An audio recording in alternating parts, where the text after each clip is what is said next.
എന്തെങ്കിലും ഉണ്ടച്ചാ ഇപ്പഴാ പറയണം. എന്തിനാ ഇപ്പൊ വെറുതെ മനസ്സിനൊരു പേടിക്കേട്? തന്നോട് മാത്രം പറയേണ്ട ഒരു കാര്യമാണ്, സ്വകാര്യാണ്. ഞാൻ സ്വപ്നം കണ്ടിരുന്ന എന്റെ ഡ്രീം ഗേളിന്റെ മുഖത്തിന് ഇതേ ഛായായിരുന്നു. ഇങ്ങനെ ചങ്കി കുത്തുന്ന തരത്തിലങ്ങ് പോയാലോ?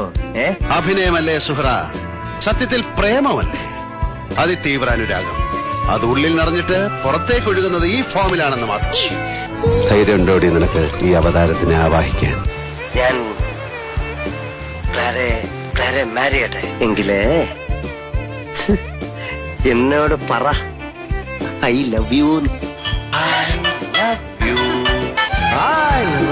മീനുകുട്ടി, I love you, I love you, I love you, still I love you. പോരുന്നോ എന്റെ കൂടെ? ഇഷ്ടമാണ്. ഞാൻ എന്റെ അമ്മച്ചേ ഏട്ടാ. ലവ്. ഒരു യുവസുന്ദരന്റെ മുഖത്ത് നോക്കി ഒരു യുവസുന്ദരി പ്രേമിക്കണോ എന്ന് ചോദിച്ചാൽ ആരായാലും രണ്ട് കൈയും കെട്ടുന്നത്. പക്ഷേ ഐ എം സോറി, നിങ്ങൾ ക്ഷമിക്കൂ. അങ്ങനെ പ്രേമിക്കാൻ പറ്റിയ ഒരു മൂഡിലല്ല ഞാൻ. Sorry. You are the light of my loneliness, love of my heart, dew of my desert, tune of my song, cure of my kingdom, and I love you, Kalyani. കാശും പുത്തനൊന്നും കണ്ടിട്ടല്ല, നിന്റെ ഒടുക്കത്തെ ഈ സൗന്ദര്യം കണ്ടിട്ടില്ല, സ്വഭാവം പറഞ്ഞിട്ടില്ല. ഭ്രാന്ത് പിടിക്കുന്ന പോലെ എനിക്ക് ഇഷ്ടം തോന്നിയതാ. മനസ്സിലായ? ശലമോന്റെ സോങ്